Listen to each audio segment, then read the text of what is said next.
Two young girls are seen standing and talking about Tindo.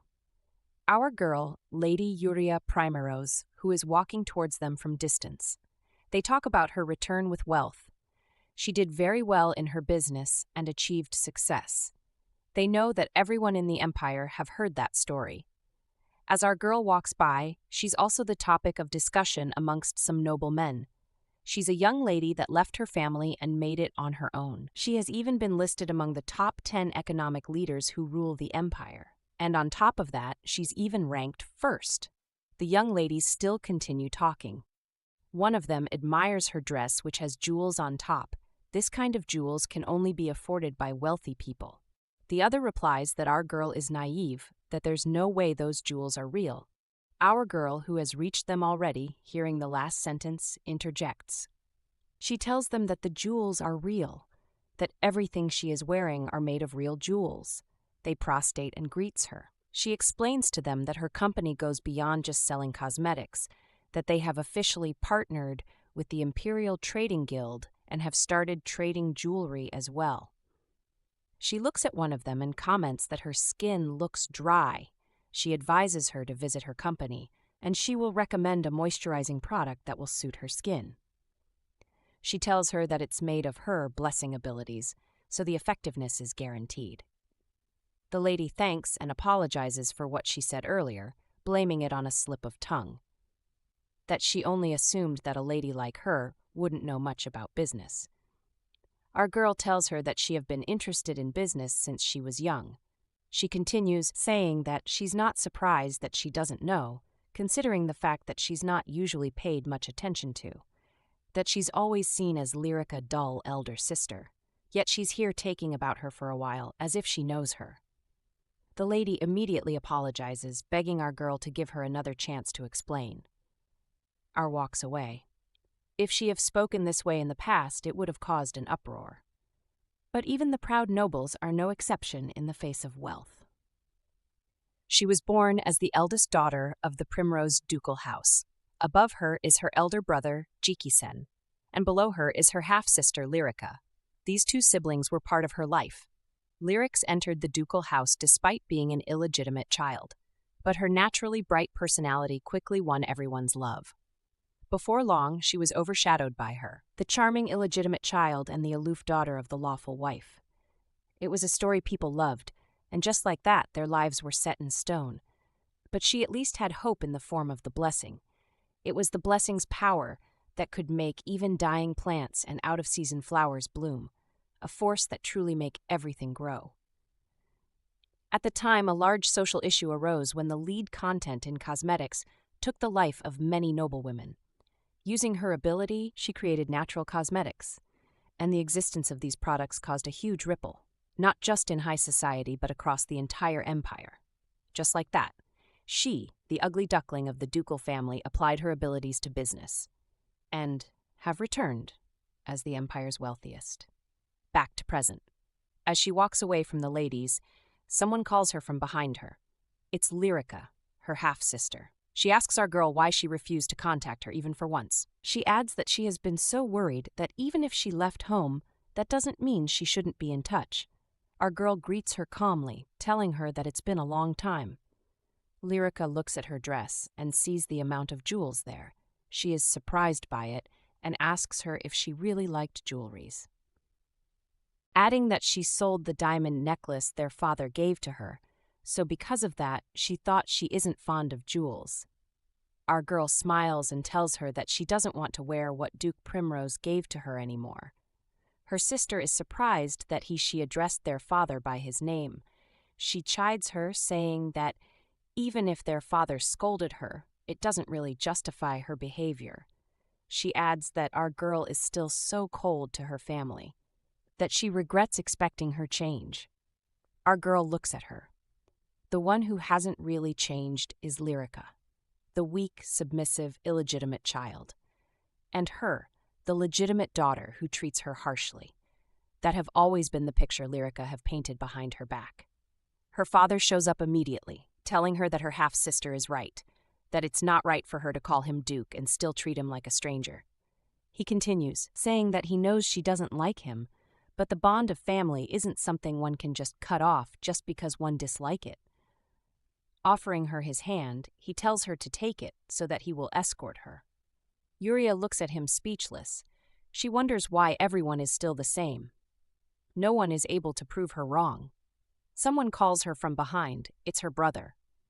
He walks to her and tells her that it would be best if she has her first dance with her older brother. Our girl asks him if it is really necessary, rejecting his hand. He's embarrassed. A young man runs towards her too, calling her name. He tells her to dance with him instead, adding that there's no affectionate relationship between her sister and him yet. Our girl looks at him, surprised by what he said. Our girl's father immediately asks the man what he is doing here, adding that he proposed to Lyrica in the presence of our girl, that he's not supposed to be there. Jikisen, her brother, agrees with what their father just said. He tells the man that he is not supposed to be there. Our girl looks at the situation. This is utter chaos.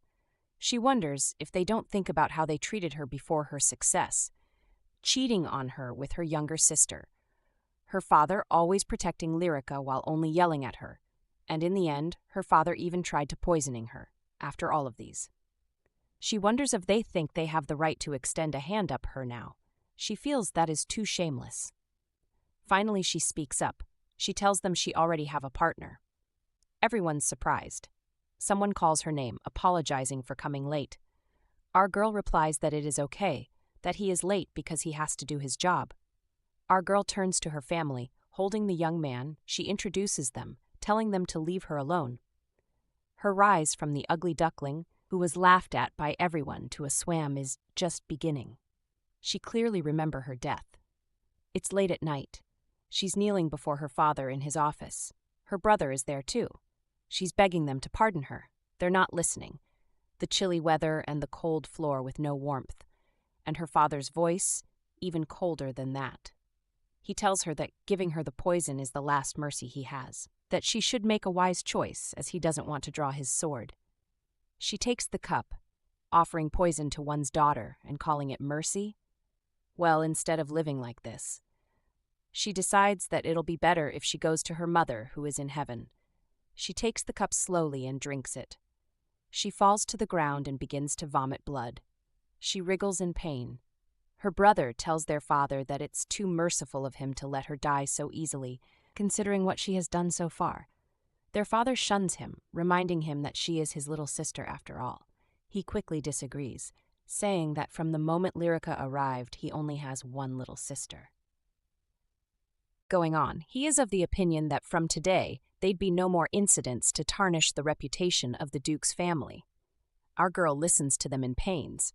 Her family, who are already trying to erase all traces of her while she's coughing out blood and dying right in front of them. She's sad. She wonders why life have turned out this way. She can see a contemptuous gaze from the both of them, worse than looking at trash by the side of the road. A tragic life, killed by their own family, and betrayed by the one she loved. It's all pointless. What about her here, even though she was running away in the first place, was Flashback. Our girl is running through a dark corridor, her feet pounding against the floor. The shadows seem to close in around her, but she doesn't stop. Suddenly, a voice cuts through the darkness, telling her to stop.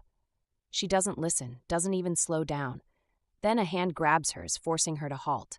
She spins around, her eyes locking onto his. It's Vieira, the man she once chased with all her heart, the man who's now her fiancé.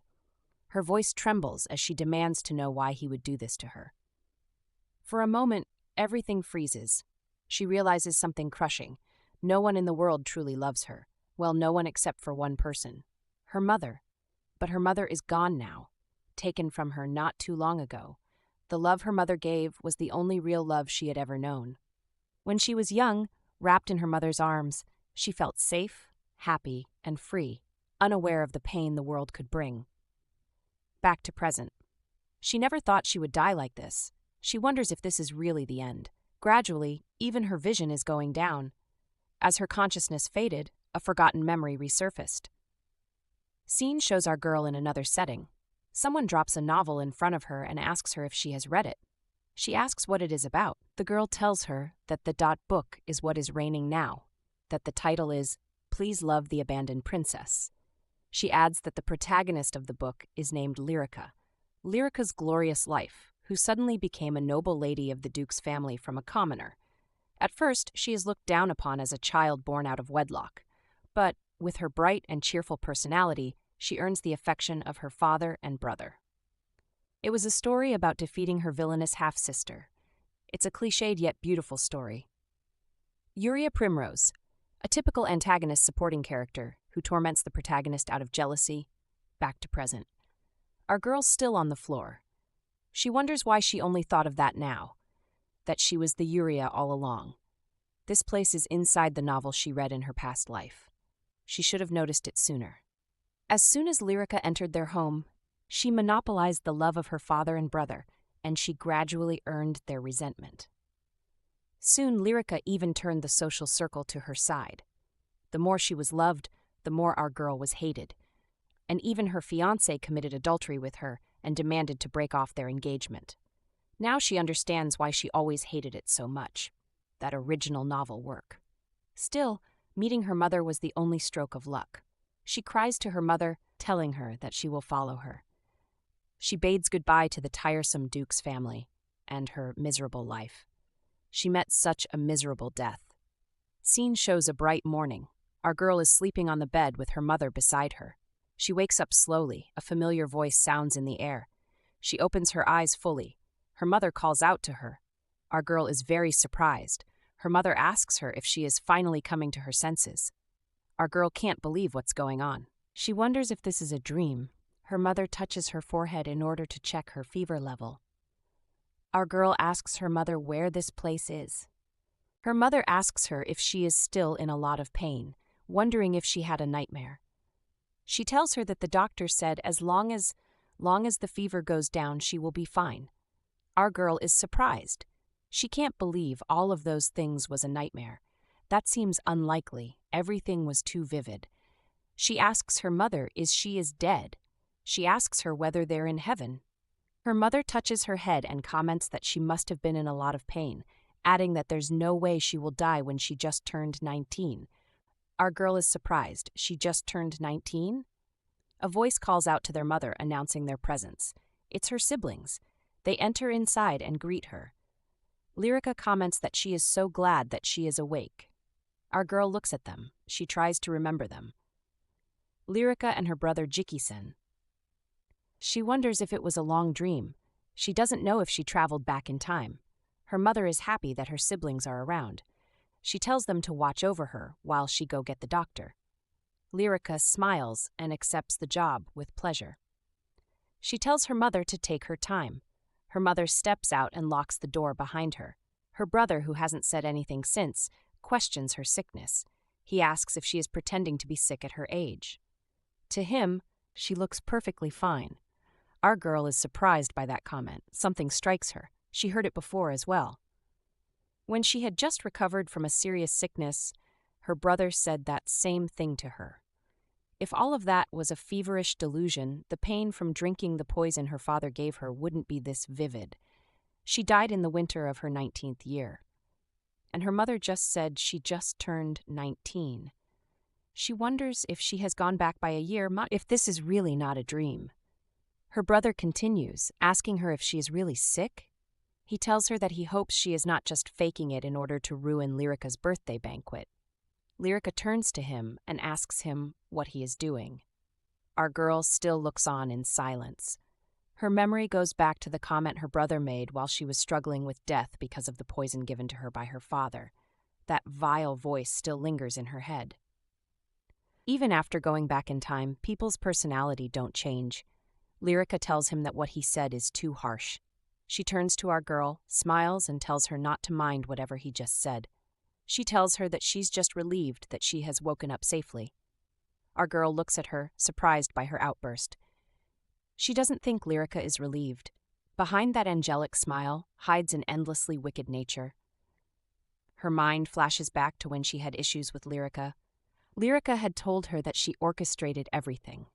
Lyrica was always the devil who dragged her into the gutter. Flashback. Until then, they were merely distant acquaintances. But Lyrica truly revealed her true nature.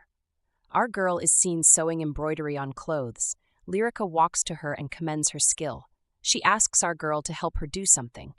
One would think it's a friendly request.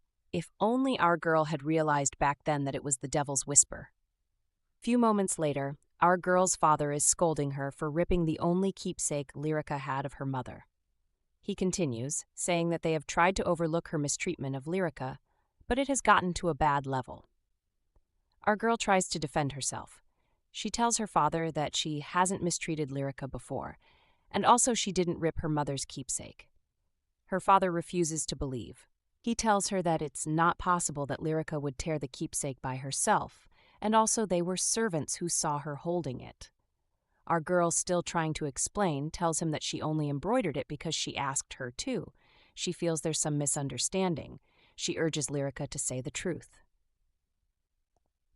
Lyrica tells them that it's true that she gave the cloth to our girl to embroider, but she never thought she'd tear it apart. Some servants around are on the side of Lyrica. They wonder why our girl would do that kind of thing. Our girl looks around. She wonders why everyone is against her. And after that day, Lyrica became even more cunning in trapping her. She stole everything our girl had and framed her as a villainess so that everyone would point fingers at her. Lyrica comments that our girl is unusually quiet today, asking if she is not still feverish. Jiki-san quickly comments that our girl's sickness is false, that she's just faking it so that she will miss Lyrica's birthday banquet. Lyrica, still trying to defend our girl, says that it is not true, that her sister would come and make the event even more special. Our girl interjects. She tells them that she cannot miss the birthday, that she have been looking forward to it for a long time. She chides her brother, saying that it's too harsh for him to treat her as a party spoiler. She wishes her sister a happy birthday, adding that she is sure that it would be an unforgettable day. Lyrica's birthday was unforgettable for our girl before she returned too, thanks to the wrong dress code she gave to her. She was humiliated and insulted for wearing that dress. She decides not to let her sister's words sway her anymore, and she decides to take revenge on everyone who ruined her life, starting with Lyrica, her father and brother, who handed her the poison chalice. She remembers taking flowers to Marcel, the man she once passionately pursued, only you have him cheat on her with her sister, and even aid in her death. His full name is Marcel Vieira, a young lord. Our girl decides that this time she will escape their clutches, save her mother, and live happily ever after. If this is the second chance she have been given, she will cast aside the trash that is not worth clinging to, and live her life on her terms. And the first step must be the man who abandoned her so miserably. The first thing at the beginning of her tragedy was Vieira. One morning, Marcel Vieira comes to see her, to check on her health, to see her fiancé after having an affair with her half-sister, who had pushed her to the brink. He walks in gracefully. He asks her if she is okay now that he heard he was sick. She turns to him. Although he is polite, but in his tone and expression, she can't find any genuine concern for her. If it were the old her, she would have thought that he really had concern for her. Even though he is blunt, his personality is kind because he came to visit her out of concern. She feels he is just trying to see Lyrica more, no matter the excuse. In fact, she vaguely sensed it. But she was deliberately pretending not to know. She looks at his breast pocket and sees a handkerchief. He always carries it in his pocket, even in her previous life. That handkerchief is embroidered with the crest of the Duke of Primrose, not the Count Vieira family.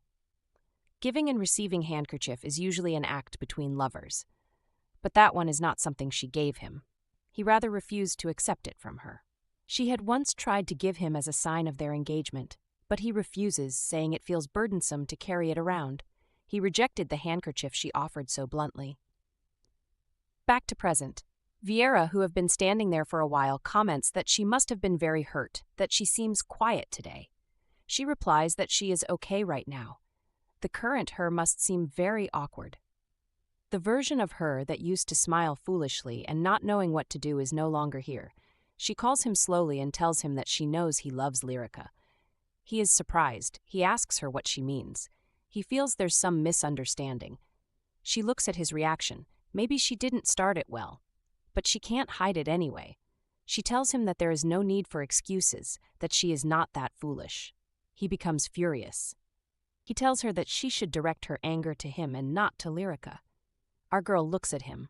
It's really a passionate love of the century. No matter how much he growls, she refuses to be scared. She have experienced death, so threats like that are nothing. Smiling, she tells him not to misunderstand her.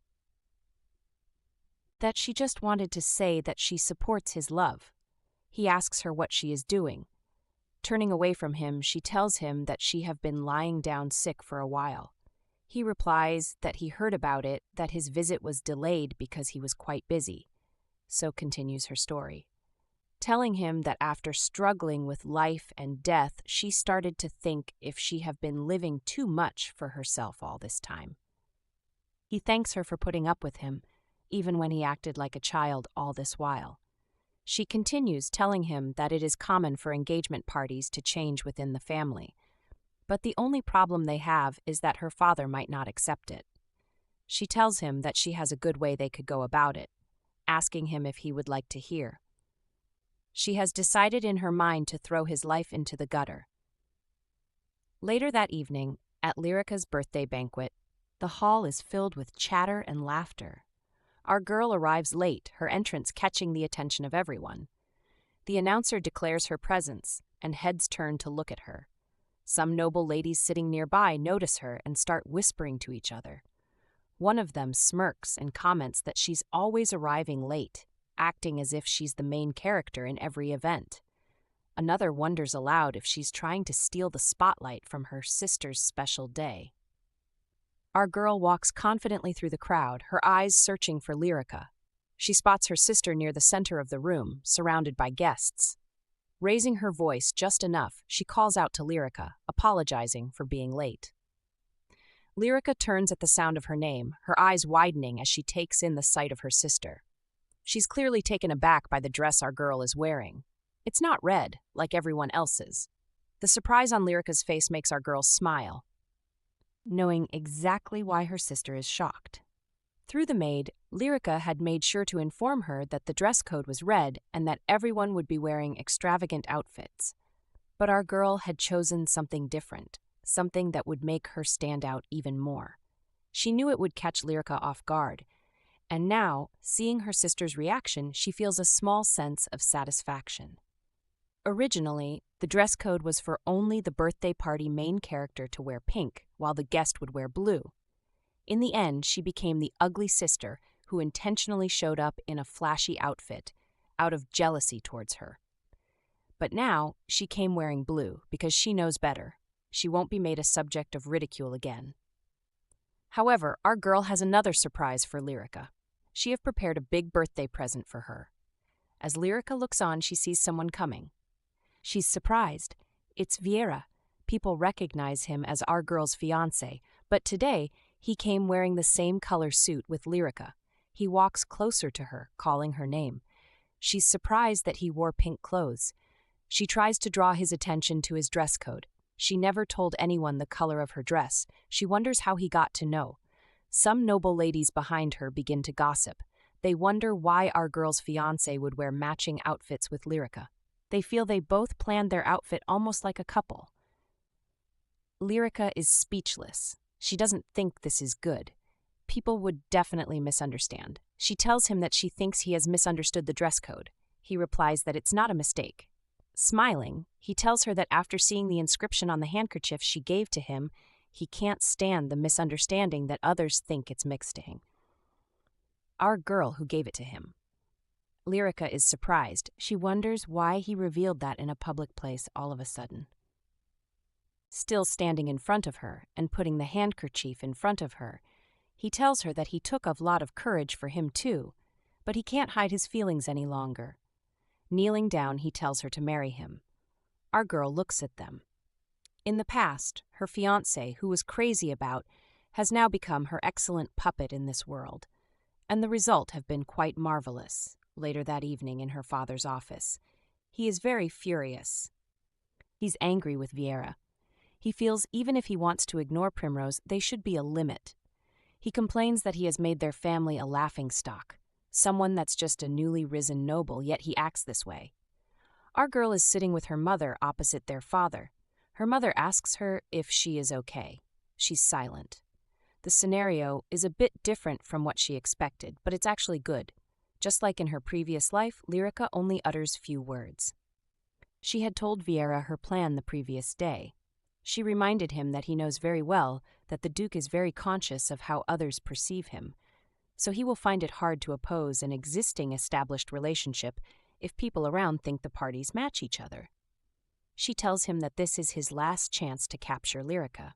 Vieira thought about it. He knows that if he gets married to our girl, he won't be able to see Lyrica again. He doesn't think our girl has anything more important than her sister. He decides to be a real man for her just once. He decided to propose. Our girl can recall people laughing at his proposal earlier. All she knew was the color of the dress Lyrica would wear. But she didn't expect him to make such a public confession. And because of that, Lyrica got caught up in the gossip. People in the party looked at the Primrose family as trash. Our girl feels she has ended up staining the prestigious Primrose duchy, which her father despises. Finally, our girl replies that she is fine, addressing her father.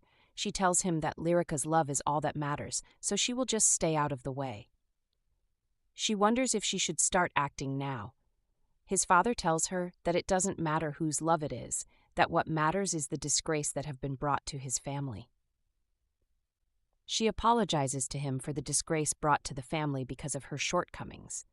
Her mother pats her back and tells her not to say such things. She continues, saying that she hopes Lyrica and Vieira are happy, adding that the reason he changed his feelings is because she wasn't enough. The door opens and Jikisen and Lyrica walks in. Their father asks them why they're coming late when he sent for them a long time ago. Jikisen starts by acknowledging the fact that the family's image have been tarnished. He adds that even Lyrica is embroidered by it too. He continues, saying that it's true, Lyrica gave him the handkerchief, but she says there's nothing between them. So our girl's engagement should remain. Our girl looks at him. At this point, she can see Lyrica's pattern. She always made someone else say and do the things she found difficult to do herself. Their father asks Jikisen if he is okay, asking if he wants to still maintain the engagement after all this disgrace. He asks him why he should say that kind of thing. Jikisen tries to explain what he meant, but his father isn't taking it. Their father addresses Lyrica, asking her why she gave her sister's fiancé the handkerchief and caused all this trouble. She's still quiet. He urges her to say something. Our girl, still observing the situation, wonders what Lyrica is going to do about it. Lyrica starts explaining, telling him that the reason she have her own is because her sister is not good at embroidery, so he asked her own, adding that there was no other intention behind it, that she doesn't know why the young master misunderstood her. She apologizes for causing confusion. Our girl notices that she's making excuses now. Her father tells her that even if she was asked for such a favor, she, being so smart, still went ahead to do something foolish. She apologizes again, adding that no matter how excellent her education is from the Duke's family, it doesn't really make a difference because she's not originally from there. Lyrica has just dropped the trump card. Jikisen immediately consoles her, telling her that she doesn't need to say that it's Vieira's fault, not hers. Our girl decides that it's time for her to strike back, but her mother goes first. She tells Lyrica that she doesn't need to say it that way, that she is already a member of the Duke's family, and this matter has nothing to do with her origin. She asks her why the both of them were wearing the same color of clothing, that it requires more explanation. This is the part our girl wanted to point out. She commends her mother inwardly. This is the first time she have seen her speak so firmly. Lyrica replies that it might be a coincidence. Their mother isn't taking that. She tells her that all other guests were wearing blue, except for the both of them, that it's hard to believe that it was just a coincidence. Our girl tells her that she doesn't have to hide it anymore, that she understands everything.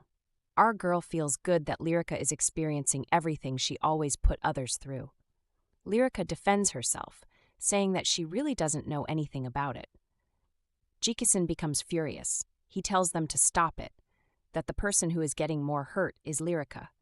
that they may be circumstances they don't know about. He tells his mother to stop taking our girl's side just because she is her biological child. Their mother is surprised. She asks him why he would say such a thing. Our girl is also surprised by that outburst. He couldn't even say anything to their father when he scolded Lyrica directly, but he dares make fun of their mother. He surely views the woman that raised Lyrica, whom their father brought in from outside, with contempt. Our girl brings up a suggestion. She feels it would be nice if they bring in Marcel Vieira to their midst. Her father agrees with her and commands Lyrica to invite him in. Jikison tries to defend Lyrica, claiming that her condition is not that good.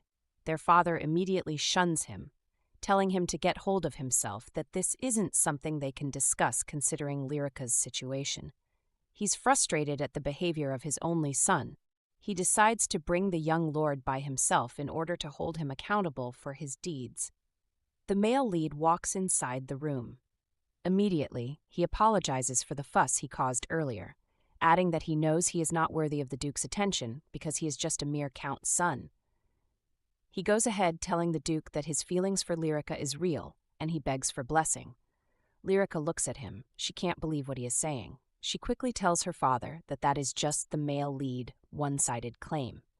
She continues, apologizing for making the male lead misunderstand anything, adding that she was just trying to be kind to him and she doesn't really have any feelings for him.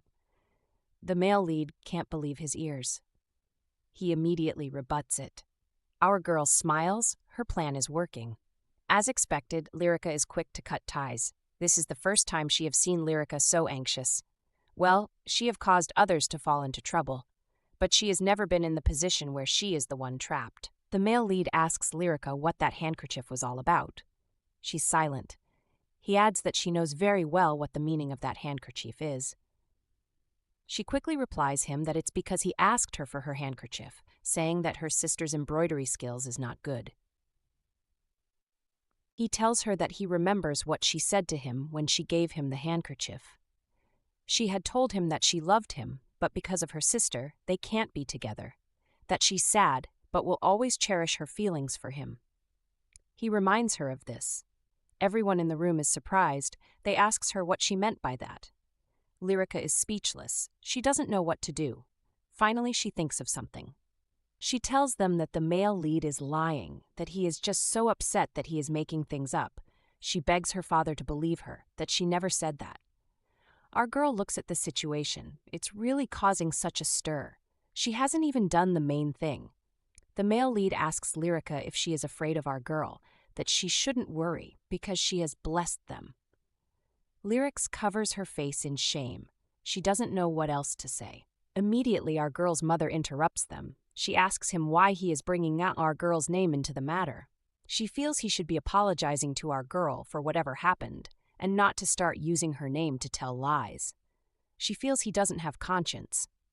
He tries to beg the Duchess, but the Duke shuts him down. He's angry that the male lead have not only slandered Lyrica, but he is also trying to drag our girl into it. Lyrica turns to him and tells him that his behavior is insulting to both her and her sister. The male lead is just confused. He doesn't believe this is true. He feels everyone is just misunderstanding. Lyrica clearly said she loves him. Yes, the kind Lyrica wouldn't lie about this. He turns to our girl and asks her if she is threatening Lyrica. Our girl asks him what he means by that. She likes the direction which this is going. He is digging his own grave more and more. He continues, saying that if that's not the case, he doesn't understand why Lyrica would refuse him. He tells her that she pretended to bless them yet had evil plot behind their back. He accuses her of always being an evil person. Our girl is shocked by that accusation. The Duke can't take it anymore. He tells the male lead that he won't let him marry either our girl or Lyrica. He informs him that he will break off the engagement and formally protest at the Count's house. He immediately orders that he be thrown out immediately. Later in our girl's room, her mother is with her trying to console her. She comments that she never imagined that the male lead could be such a person, that he didn't only cause a fuss, he also insulted her. She apologizes for arranging such a marriage for our girl. Our girl replies that she is fine, that she never knew he was like that either. She tells her not to blame herself because she also requested for the engagement. Yes, she didn't know he didn't just fall for Lyrica. He was also so vile and cruel, willing to drag her back to her father after she had run away. She tells her mother that she at least learnt something about humans in life. Her mother tells her that she will handle the annulment procedure of her engagement, that she will speak with her father to arrange it, so she shouldn't worry about it. Our girl calls out to her, holding her hand. She tells her that she has something that she wants to tell her. Well, the thing is, her mother would soon pass away. But she couldn't bring herself to say it. She instead confessed her deepest feelings to her mother. She tells her mother that she will take care of everything from now on, that she should just focus on herself. She tells her that she shouldn't worry about the family or the house, that her health isn't good. And she's worried that if she keeps stressing over these things, something terrible might happen.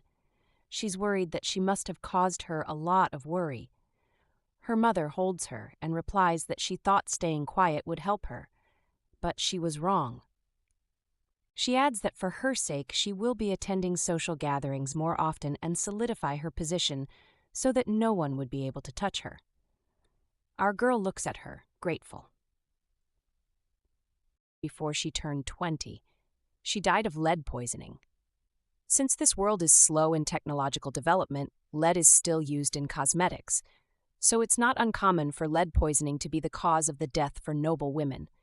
Her mother, who originally had a weak body system and avoided going out, hardly wore makeup. So she was relatively at lower risk of lead poisoning compared to other noble women. However, her mother was the first among noble women of a similar age to die from lead poisoning. She tried to bring her father's attention to it. She feels something was strange, because her mother doesn't usually use cosmetics so often. He tells her shut up. He was of the opinion that her mother died because of the cosmetics she was always applying on her face. So there's no need to cause such a fuss. Before our girl's regression, even now, her mother is the only person who tried to protect her, and she's the only person who can protect her mother right now. She decides not to lose her mother in this life, and she will do her best for both their happiness.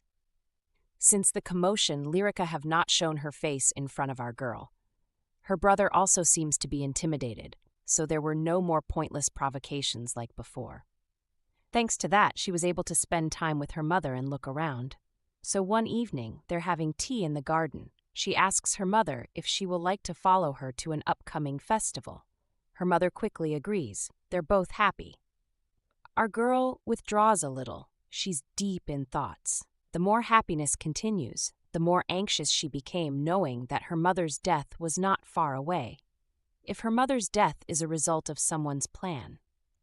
She feels there's a high chance that Lyrica would be the culprit. But mere suspicion isn't enough. She would just end up being seen as a strange person again for no reason.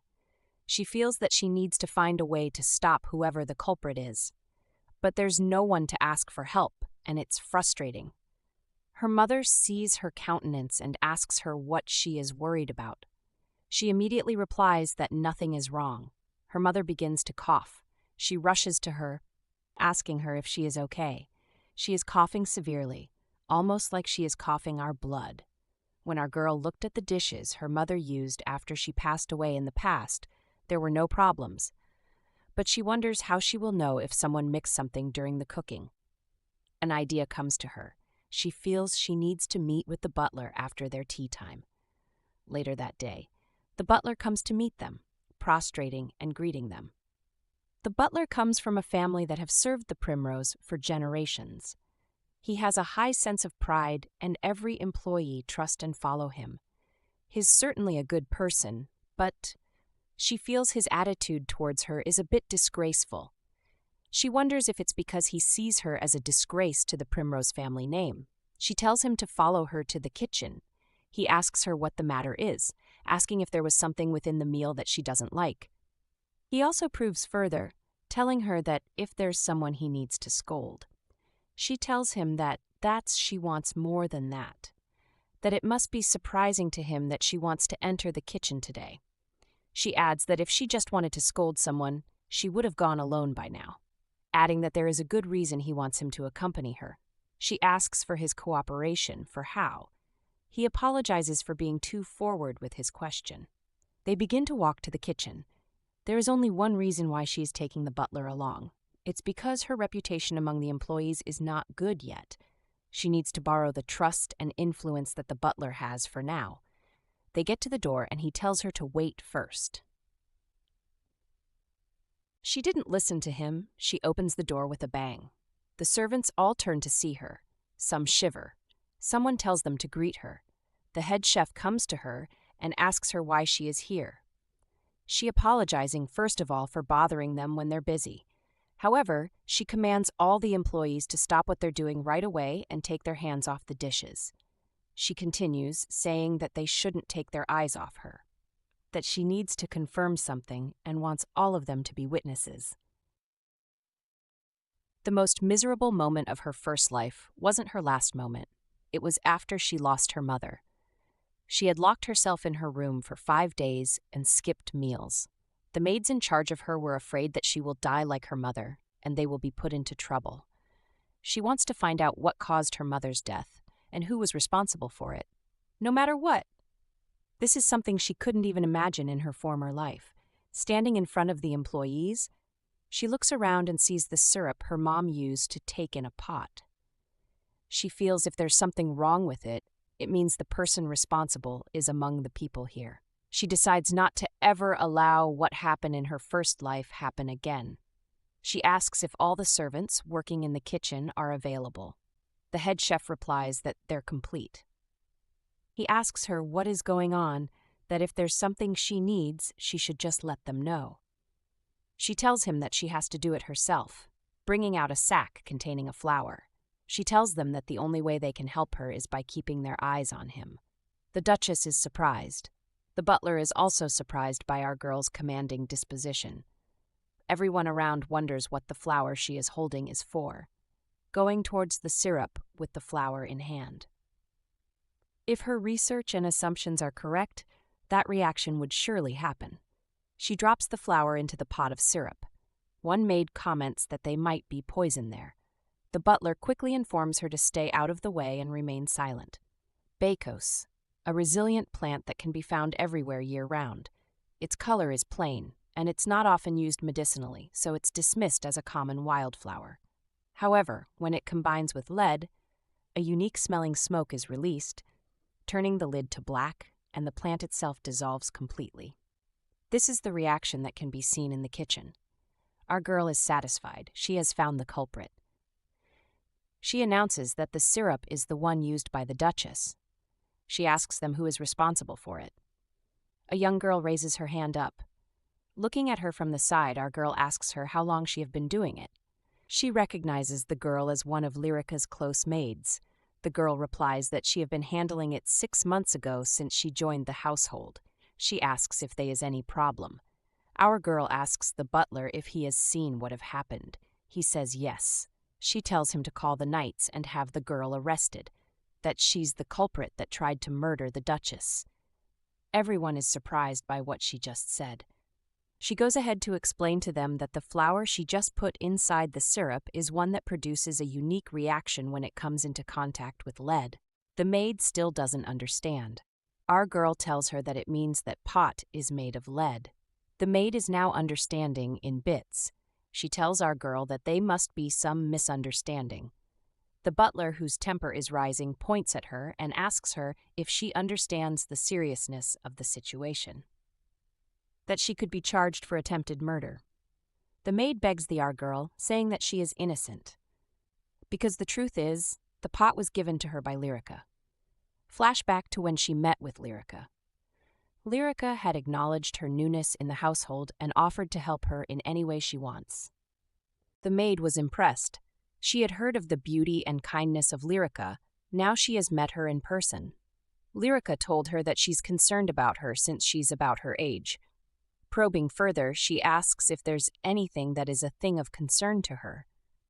The maid tells her that she's having difficulties using the large pot just to make syrups. But she doesn't want to complain about the cooking tool because she's new. Lyrica told her not to worry, saying that she also noticed it. She gives the maid a smaller pot to use. The maid is grateful and collects it. She was full of appreciation for Lyrica. She wondered how someone could be so kind. Back to present. She tells our girl that she never intended to harm the Duchess, that Lyrica might not have known either, that she's sure there'd be some kind of explanation for that. Our girl looks at her. She wonders what kind of explanation justifies killing someone. Her mother loved that dessert and ate it daily. The meal menu will change, but the dessert stayed the same. It must have made her far more susceptible to lead poisoning than through meals alone. She orders Lyrica to be brought. Someone quickly runs to fetch her after the butler repeated her order. But Lyrica isn't one to give in easily. She nods, admitting that she's the one who gave the maid the pot. She says she felt sorry for the maid, seeing her work so hard all the time. The butler steps forward, asking if she can tell them where she got the pot. Lyrica explains that she bought it from a street she used to visit a lot as a child. She went back recently, saw the pot, and bought it without knowing it was made of lead. They ask her which street it was. Lyrica hesitates and then says she doesn't remember. The room grows tense. No one seems to believe her story. They push further, questioning if she really bought a pot from some random stranger and gave it to the maid who prepares desserts for the Duchess. Lyrica looks around, her eyes wide, asking if they're accusing her of something strange. She reminds them that she eats those desserts with her mother and sister. If she had known it was dangerous, she argues there's no way she would have eaten it herself. Then, tears start to well up in her eyes. She claims she's been wronged, her voice shaking as she insists she never meant any harm. As she begins to cry, our girl watches her carefully. Lyrica is a slippery little snake, always trying to wiggle her way out of trouble. It's clear she's at it again, playing the victim to avoid suspicion. Our girl clearly remembers that Lyrica have been avoiding desserts for the past 6 months. They were in the dining table when she announced that she would stop taking desserts because of her health. They had asked her if a doctor should be called for her, but she refused. Now our girl can understand. Someone who used to go crazy for anything sweet. She intentionally tried to poison the Duchess and her. The Duchess, who is older, took the worst of it. But if our girl had kept eating, a lot of bad things would have happened to her. Our girl comments that she doesn't know where that pot came from. But it is a mistake to use an unapproved pot for cooking. She wants Lyrica to admit it. Lyrica is now put in a tight corner. She doesn't want the blame to be on her. Our girl knows that someone has to take responsibility for it, and usually the one who takes responsibility is... The maid comments that Lyrica actually intended the pot to be used for cooking. Our girl feels the maid naively trusted the wrong person. Immediately, Lyrica screams at the maid, asking if she is okay. She tells everyone that she never intended that the maid would use it for cooking the Duchess dessert, adding that she clearly intended it to be used as a decoration. She hopes the maid is not trying to deny it. Our girl looks at her. She is someone who would discard even her own limbs without hesitation.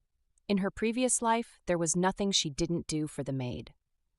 The maid is very surprised by that outburst. Everyone in the kitchen couldn't believe it. Our girl looks at the maid. She's sorry for her. Now she knows that Lyrica is worse than she thought. She's happy that she can take her revenge on her more thoroughly now. In the end, this incident was pinned on the maid who used the cooking tools without permission. She was punished and the matter was concluded. The punishment is likely to be quite severe. While she's being taken away, she continues to call on Lyrica, who ignores her. As the knight leaves with her, the Duchess nearly faints. People rushes to her and holds her. The other employees were wondering why the maid would do such a thing, and this incident instilled a lot of unease on Lyrica's subordinates. As expected, it's better not to get involved with high-ranking people. Meanwhile, Lyrica is there deep in thoughts. She wonders how our girl got to know about the pot. She wonders if one of her subordinates have joined our girl's side. Moreover, she has also begun to distrust her subordinates. Days later, our girl and the Duchess are taking syrup. Her mother thanks her, saying that it's because of her revelation, that's why she's still alive. Our girl looks at her. The shock seems to have taken a toll on her, as she has become much more gaunt in the past few days. She tells her mother that it's too early to be relieved, that they don't know the amount of lead that have accumulated in her body from the desserts she have been eating so far. She tells her that she should avoid using any product with lead in them from now on, that it's for the best. She also tells her that has prepared something for her. Pushing a little container to her, she tells her mother that it's a moisturizing cream from calendula flowers, which she personally made. Her mother is surprised. Our girl tells her that since she tends to have dry skin, if she focuses on moisturizing, there wouldn't be any need for her to apply powder again. Her mother is curious because those flowers only bloom on certain seasons. Our girl replies that she received a little help from her abilities. Her mother is surprised. According to the setting in the original novel, the children of Primrose family have been bestowed with a special power, passed down from generations. This power is referred to as the blessing. Jikisen received the blessings of the sword, while Lyrica had yet to fully manifest her healing blessing.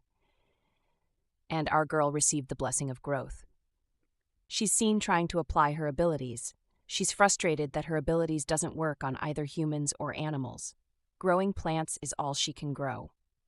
She doesn't want to accept that. She feels they must be more to it. After conducting her research, what she learned about her ability is that she can rapidly grow plants in any environment, and the plants she grows contain a special power. In her previous life, she never got the chance to use her special ability before she died. But in this new life, she's determined to find a way to make the most of it. That's when the idea of cosmetics comes to her. Her old hobby of making natural cosmetics suddenly feels like it could be something more, something useful. Excited, she decides to put her skills to the test. She carefully creates a cream using her ability, hoping it will turn out well. When it's ready, she brings it to her mother and asks her to try it. Her mother applies the cream to her hands and face, then pauses, feeling the texture. She smiles, saying it's soft and moisturizing, just perfect. Our girl watches nervously, but when her mother shows no signs of any reaction, she feels a wave of relief and happiness. Her mother turns to her, eyes filled with pride, and pulls her into a warm hug. She tells her daughter that she can see how much effort she's been putting into this, even without anyone knowing. Her mother pats her back gently and praises her, saying she's worked so hard. The warmth of her mother's words and embrace makes all the effort feel worth it. In another castle, some knights tell a young prince that his preparations for his journey are ready.